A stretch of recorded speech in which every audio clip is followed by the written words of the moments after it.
नमस्कार, एक बार पुनः आपका YouTube के सर्व शिक्षा चैनल पर स्वागत है। तो आइए कक्षा 9 के लिए एक्सरसाइज 7.4 त्रिभुज के जो सम रहते हैं, जो सवाल रहते हैं, उनको आज हम पूरा करेंगे। तो क्वेश्चन नंबर 5 है। ये हमें आकृति दी हुई है। आकृति में PR जो PQ से बड़ी है, ये वाली PQ से बड़ी है। PS QPR को समद्विभाजित करता है। ये जो PS है इसको कोण को समद्विभाजित करता है। तो सिद्ध क्या करना है? PSR कोण जो है PSR greater than PSQ। PSR ये है, PSQ ये है, ये बड़ा सिद्ध करना है। तो दिया है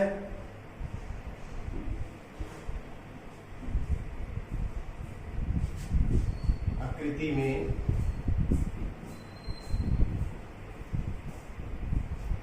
जो है PR वो ग्रेटर देन क्या है? PQ, और PS कोण QPR को समद्विभाजित करता है। समद्विभाजित करता है। क्या सिद्ध करना है?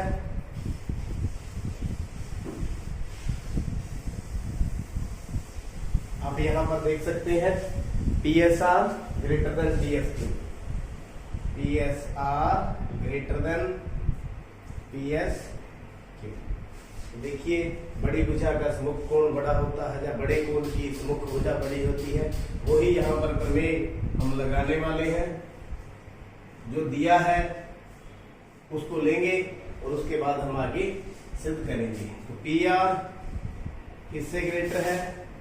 PQ से। ये PR है और ये PQ है। किस त्रिभुज में? त्रिभुज PQR में। ये हमें दिया है, ठीक है। तो अगर ये भुजा बड़ी है तो कोण कौन सा बड़ा हो गया? Q। कोण Q किससे बड़ा हो गया? कोण R से। किससे बड़ा हो गया? कोण R से। Q बड़ी भुजा का सम्मुख कोण, बड़ी भुजा का सम्मुख कोण बड़ा। मेरे ख्याल में क्लियर हो गया। इसको क्या ले लूं मैं? नंबर 1। तो ये देखिए, ये वाला जो कोण है वो इससे हमने बड़ा सिद्ध कर दिया। अब ये दोनों बराबर है। ये दोनों क्या है? बराबर है। मैं इनको नाम दे देता हूं 1 और 2। तो इन दोनों त्रिभुजों पर विचार करते हैं। कौन सी त्रिभुज? PQS में कोण जो Q है प्लस कोण 1 है प्लस कोण PSQ। तीनों का योग 180। इसी प्रकार तथा PRS में देख लेते हैं। त्रिभुज PRS, इन दोनों त्रिभुजों में देखिए इनके कोण कौन से हो गए? कोण R प्लस कोण 2 प्लस PSR 180। क्यों? दोनों का एक ही रिदन है। त्रिभुज के तीनों कोणों का योग 180 होता है। त्रिभुज के तीनों कोणों का जो योगफल है वो 180 डिग्री होता है। हो गया क्लियर? अब यहां से देखें, यहां से हम Q की वैल्यू निकाल लें। Q की वैल्यू कितनी होगी? 180 माइनस कोण 1 माइनस PSQ। इसको क्या लिख दूं मैं? नंबर 3। इसी प्रकार मैं यहां से R की वैल्यू निकाल लेता हूं। R की वैल्यू कितनी आ गई? 180 माइनस कोण 2 माइनस कोण PSR नंबर 4। तो ये आप समझ रहे हैं। तो यहां मैं इसको चेंज कर दूंगा। कोण Q और कोण R का मान किस में रख दूं मैं? समीकरण 1 में। समीकरण 1 में रखने पर तो यहां देखिए क्यों की जगह पर क्या लिख दूं मैं? यस पूरा लिख दूं। 180 माइनस कोण 1 माइनस कोण पीएस क्यू बराबर में 180 माइनस कोण 2 माइनस कोण पीएसआर। मेरा कहने का भाव ये कोण हमारे थे, इनको अपन ने चेंज कर लिया। तो ये देखिए जो 180 से 180 कट गया, यहां से मैं माइनस कॉमन ले लेता हूं। कोण 1 प्लस कोण पीएस क्यू, तो यहां से भी जो है यहाँ ग्रेटर देन का साइन है, ग्रेटर देन का साइन ही रहेगा, ग्रेटर देन। तो माइनस यहां से भी एक बार कॉमन ले लेता हूं पीएस आर। तो जब हम ये माइनस हटाएंगे तो माइनस 1 से गुना करना पड़ेगा, तो निशान क्या जाएंगे? ये निशान चेंज हो जाएगा, ये निशान चेंज हो जाएगा पीएस आर। ये देखिए यहां जब माइनस से मल्टीप्लाई किया तो निशान बदल जाता है, -1 से गुना करने पर। तो ये देखिए 1 और 2 को भी काट देते हैं, 1 और 2 को भी काट देते हैं। क्यों? जो कोण 1 है वो कोण 2 के बराबर है, दोनों दिया है समद्विभाजक, समद्विभाजक। तो कट गया। इसका मतलब क्या है? पीएस क्यू है वो लेस देन है किससे? पीएस आर से। यही सिद्ध करना था। यहाँ ग्रेटर देन क्या, तो उल्टा लिख दे इसको, PS are greater than PS Q इति सिद्धम। तो उम्मीद करता हूं ये सम आपको समझ आ चुका है। यहाँ 2 ही बातें थी। पहली बात थी इन दोनों के बीच में रिलेशन था, हमने चेंज करना था इसके बीच में, तो बाकी दोनों कोणों को घटा दिया 180 में से, तो ये वाले कोण आ गए। और दूसरा जो था -1 से जब मल्टीप्लाई करते हैं तो ये इनइक्वालिटी चेंज हो जाती है, इस बात का ध्यान रखना है। तो आपको ये अच्छी तरह से समझ आ चुका। आइए देखते हैं एक्सरसाइज 7.4 और पूरे चैप्टर का भी ये अंतिम सम है, इसका हम सोल्यूशन करेंगे।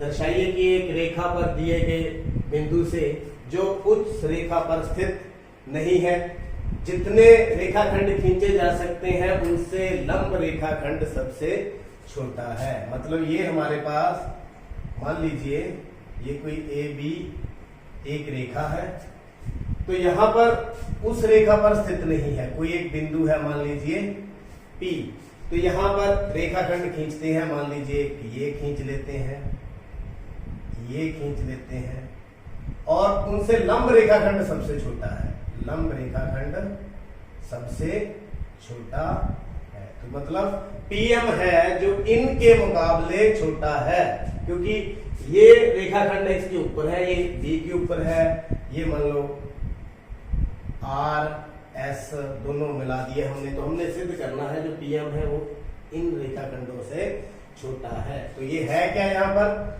लंब रेखाखंड दिया है।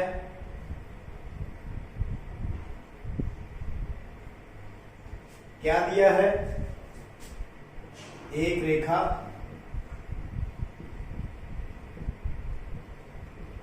AB पर P बिंदु से जो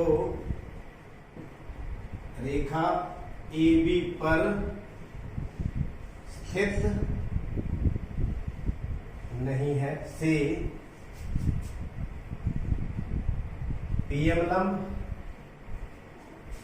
तथा PR या यूं कहें PS रेखा खंड। क्या सिद्ध करना है?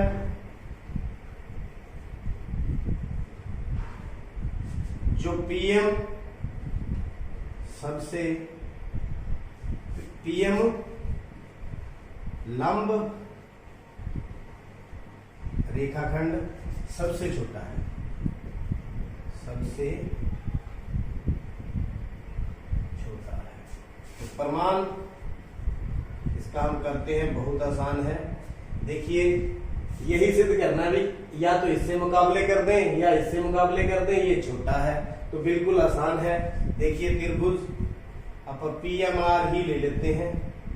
PMR में तीनों का जोड़ कितना है? 90 है। इसका इसका और मतलब जो इसको 1 ले लेता हूं, इसको क्या ले लेता हूं? 2 ले लेता हूं। Angle PMR plus angle 1 plus angle 2 is equal to 180। तो ये है 90। PMR कितना दिया हुआ है? 90। तो एंगल 1 प्लस एंगल 2 बराबर में 180 माइनस PMR, तो कितना हो गया? ये 90 है। Angle 1 plus angle 2 is equal to 180 minus 90 degree, ये लंब है। कोण PMR बराबर में 90 दिया है। तो ये देखिए एंगल 1 प्लस एंगल 2 बराबर में कितना हो गया? 90 डिग्री। तो ये देखिए PMR भी 90 डिग्री है। PMR भी कितना है? 90 डिग्री है। तो angle 1 plus angle 2 is equal to PMR। So इसलिए जो PMR है इन दोनों का योगफल है, तो PMR जो है वो किससे बड़ा होगा? 2 से। एंगल 2 से बड़ा होगा। PMR किससे बड़ा होगा? 2 से बड़ा होगा। 2 से बड़ा होगा दैट मीन्स जो भुजा PR है वो PM से क्या होगी? बड़ी होगी। बड़ी भुजा का बड़े कोण की सुमुख भुजा बड़ी होती है। तो ये देखिए ये बड़ा कोण था PMR 2 से, तो सुमुख भुजा क्या होगी? बड़ी होगी। या यूं कहें आप, जो PM है वो PR से छोटी है। जो PM है वो PR से छोटी है। इट मींस इससे ये छोटी होगी। इसी प्रकार जिस प्रकार इसमें किया त्रिभुज PMS में जो PM है वो किससे छोटी रहेगी? PS से। इसका मतलब जितने भी रेखाखंड हम यहां से ड्रॉ करेंगे तो उसमें PM सबसे छोटी रहेगी। अतः PM जो लंब है वो सबसे छोटा है। PM लंब रेखाखंड सबसे छोटा है। इति सिद्धांत। तो उम्मीद करता हूं ये आपको अच्छी तरह से समझ आ चुका है। यहाँ पर हमने ये भुजाएं बड़ी सिद्ध करनी थी, चाहे जितने मर्जी रेखाखंड हो इससे। तो उम्मीद करता हूं ये आपको एक्सरसाइज और क्वेश्चन अच्छी तरह से समझ आ चुका है। देखते रहिए, समझते रहिए। चैनल सब्सक्राइब करने के लिए आपका बहुत बहुत